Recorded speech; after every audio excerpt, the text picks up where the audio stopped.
ধন্যবাদ। Disputed area বুলি আমাৰ অসমৰ মানুহক মাটি অধিকাৰ দিয়া নাই, আমাক পাৰ্মানেণ্ট কনষ্ট্ৰাকশ্যন কৰিবলৈ নিদিয়ে। আজি কিছুদিনৰ আগলৈকে আমাৰ যদি গোহালি এটাও বনাই CRPF গৈ পাই যায়গৈ, হয় নে নহয়? গোহালি এটাও বনাবলৈ নিদিয়ে, লেট্ৰিন এটাও বনাবলৈ নিদিয়ে। তাৰপিছত নাগাই যেতিয়া আগ্ৰাসন চলাইছে, নাগাই যেতিয়া ইটো সিটো কৰিছে, তেতিয়া আমি আন্দোলন কৰি অলপ চলপ কিবা কিবি ঘৰ চৰ দুই এটা বনাব পাৰিছোঁ। এতিয়া কথা হ'ল, যিটো সুপ্ৰিম কোৰ্টৰ নিয়ম যে ইয়াত ষ্টেটাছ কো মেইনটেইন কৰিব লাগিব। ষ্টেটাছ কো হৈছে ইংৰাজী শব্দ, তাৰ অসমীয়া শব্দ হৈছে স্থিতাৱস্থা বাহাল ৰাখা। স্থিতাৱস্থা বাহাল ৰাখা মানে এই তেতেলী গছজোপা এনেকে আছে, ইয়াত কাটিবও নোৱাৰিব, কাষত এজোপা ৰুবও নোৱাৰিব। স্থিতাৱস্থা বাহাল ৰাখা। আৰু সেই গোটেই কথাটো এই অঞ্চলবিলাকতকৈ বেছি প্ৰযোজ্য হয়। গতিকে আমাক মোক কোনোবাই কাইলৈ ক'ব আজি উচতাই দিছে, ইয়াৰ ওপৰত কেছ লগাই দিয়া, উচতনি দিয়া। মই এটা কথা কৈছো, আমাৰ মানুহক গুলি হোৱাৰ পিছত আমাৰ প্ৰশাসন মনে মনে থাকিল। আমাৰ মন্ত্ৰী মাইক কাঢ়ি লোৱাৰ পিছত একো একশ্যন নহল। আমাৰ গৰু ছাগলী কিনাৰ লৈ পাৰ্মিট বিচাৰিছে, তাৰপিছত যদি মই নগা পুলিচৰ গুলিও খাওঁ, তাৰপিছত যদি মই জেলতো থাকিব লাগে, আমি সকলো যদি জেলত থাকিব লাগে, তেতিয়া কোনো আপত্তি নাই। আমাৰ সন্মুখত আমাক ডিউটি দিবৰ কাৰণে নগা পুলিচ কিয়, সেই কথাটো আমাক উত্তৰ লাগে।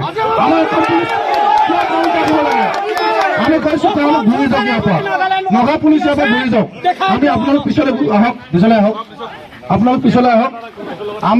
আমি নগা পুলিচ গুচি যোৱাটো বিচাৰিছো। আমি তেওঁলোকক সময় দিছো, তেওঁলোক ইয়াৰ পৰা গুচি যাওক। ইয়াৰ পৰা এই যিডোখৰ মাটি অসমৰ মাটিত আমাৰ অসমীয়া মানুহৰ যে অধিকাৰ নাইকিয়া আছে, তাতকৈ আৰু একো দুৰ্ভাগ্যজনক একো হ'ব নোৱাৰে। আৰু যিডোখৰ মাটি অসমৰ মাটিক লৈ আজি নাগালেণ্ডৰ লোক আহি ইয়াত আহি অইল পামৰ খেতি কৰিব লৈছে, তাৰ পাছতো কিন্তু আজিলৈকে অসম চৰকাৰে হওক বা অসমৰ জিলা প্ৰশাসন কিন্তু আজি শূন্যতা ভূমিকা দেখিব পোৱা গৈছে। আৰু আজি এটা কথা স্পষ্টভাৱে আমি আপোনালোকৰ জৰিয়তে ক'ব বিচাৰিছোঁ, গোলাঘাট জিলা প্ৰশাসনক স্পষ্টভাৱে ক'ব বিচাৰিছোঁ, তেওঁলোকৰ যি ভূমিকা, সেই ভূমিকা কিন্তু শূন্যতা দেখিব পোৱা গৈছে। অসমৰ আজি আমি আন্দোলন কৰি আছোঁ, আমি ভেলগুৰি যি 5 চালিত যি আমি আন্দোলন কৰি আছোঁ, সেই আন্দোলন আমি দেখিছোঁ নাগালেণ্ডৰ কিছু আৰক্ষী আহি ইয়াত আমাৰ বেৰা দিয়া দেখিব পোৱা গৈছে। কিন্তু এই যি তেওঁলোকৰ যি আমাৰ এই প্ৰতিবাদস্থলীত তেওঁলোকৰ যি আহি বেৰা দিছে, সেই বেৰাত কিন্তু অসম আৰক্ষীৰ লগতে জিলা প্ৰশাসন এক শূন্যতা, এই কথাটো স্পষ্ট কৰিছোঁ। আৰু আমাৰ এক দাবী, এই দাবীসমূহ হৈছে যিটো চিট ফাৰ্মত যি অইলৰ খেতি হৈ পামৰ খেতি কৰিব লৈছে, সেই পামৰ খেতি অতি শীঘ্ৰে বন্ধ হ'ব লাগিব। আৰু লগতে এই যি অঞ্চলৰ যি বিদ্যুতৰ আজিলৈকে পোৱা নাই, কাৰণ তাত বিভিন্ন ধৰণৰ ছাত্ৰ ছাত্ৰী আছে, সেই ছাত্ৰ ছাত্ৰী পঢ়া শুনাৰ ক্ষেত্ৰত বিভিন্ন ধৰণৰ সমস্যা হয়, তাত অতি সোনকালে বিদ্যুতৰ ব্যৱস্থা কৰিব লাগিব। আৰু যদিহে এনেধৰণৰ আৰু যি নাগালেণ্ডৰ আমাৰ যিহেতু দয়াঙৰ যি মাটি পতা সমস্যা, এই সমস্যা এক দীৰ্ঘদিনৰ সমস্যা, যিটো বিধায়ক মহোদয়ে এই কথাও জানি লওক, যিটো তেওঁ আজি 25 বছৰ কাৰ্যকাল কৰিলে, কিন্তু এই দয়াঙৰ ৰাইজক কি দিলে?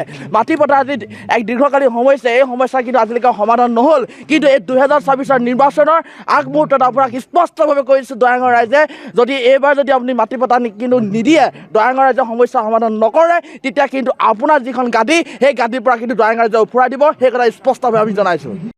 এক নম্বৰ কথা।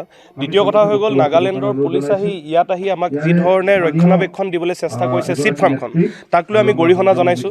আমাৰ অসম চৰকাৰক আহ্বান জনাইছোঁ। সমান্তৰালভাৱে এটা কথা আমি ক'ব বিচাৰিছোঁ যে অসম চৰকাৰৰ লগত আমাৰ শত্ৰুতা নহয়। আমাৰ কথা হ'ল আমাৰ মাটি, আমাৰ ভূমি, ইয়াত আমাৰ অসমীয়া থলুৱা ৰাইজে যদি খেতি নকৰে কোনে কৰিব? নাগালেণ্ডে কিহৰ ভিত্তিত ক'বলৈ পাৰিছে যে এই মাটিখিনি তেখেতসকলৰ? দ্বিতীয় কথা হ'ল, তৃতীয় কথা, আজি আমি দেখা পালোঁ যে ইয়াত আপুনি ইতিমধ্যে দেখিছে 2 শতাধিক লোকে আজি আন্দোলন কৰিছে। এই আন্দোলন সেই পৰ্যায়লৈকে চলি থাকিব যিটো পৰ্যায়লৈকে নাগালেণ্ডৰ পৰা যি চিট ফাৰ্মৰ যি পাম অইলৰ যিখিনি পুলি আনিছে, সেই পুলিখিনি ইয়াৰ পৰা লৈ নাযায়। কাম নাই, আহিছে ইয়াৰ পৰা খেদাই পঠোৱা হৈছে। 5 মিনিটৰ সময়সীমা বান্ধি দিছোঁ, 5 মিনিটত গ'লে যাব, নহ'লে গণতান্ত্ৰিকভাৱে আন্দোলন হ'ব। যদি গণতান্ত্ৰিক আন্দোলন তেখেতসকলে অমান্য কৰে, তেখেতসকলে যদি অপমান কৰে, তেতিয়াহ'লে ৰাইজে সিদ্ধান্ত ল'ব। অসমৰ মাটিত আহি নাগালেণ্ডৰ পুলিচে কিবা এটা ক'ব পাৰিব, তেনেকুৱা কিবা আছে নেকি? এনেই এটা অপ্ৰীতিকৰ পৰিস্থিতি যদি কৰিব বিচাৰিছে কৰক। যদি অসম চৰকাৰৰ প্ৰশাসনিক বিষয়াসকল আছে ইয়াত, তেখেতসকলে কথা পাতি যদি পঠিয়াব, নহ'লে ৰাইজে সিদ্ধান্ত ল'ব কি কৰিবলৈ আছে।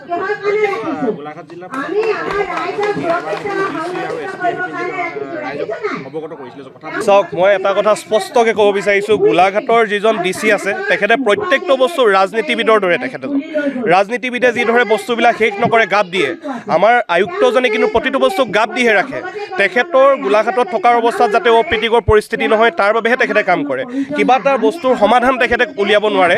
আজিলৈকে আমি প্ৰত্যেকটো বিষয়তে দেখিলোঁ তেখেতে কেৱল মাত্ৰ গাপ দিয়ে, হৈ যাব, চিন্তা কৰিব নালাগে, এনেধৰণৰ। ফিনিচিং নাই তেখেতৰ টেকনিকেল নলেজ নাই, জিৰ'। তেখেতে কাম কেনেকৈ কৰিব লাগে তেখেতে কিন্তু নাজানে। যিকোনো খবৰৰ বাবে যোগাযোগ কৰক 7099017330 লগতে 7099017110 নম্বৰত।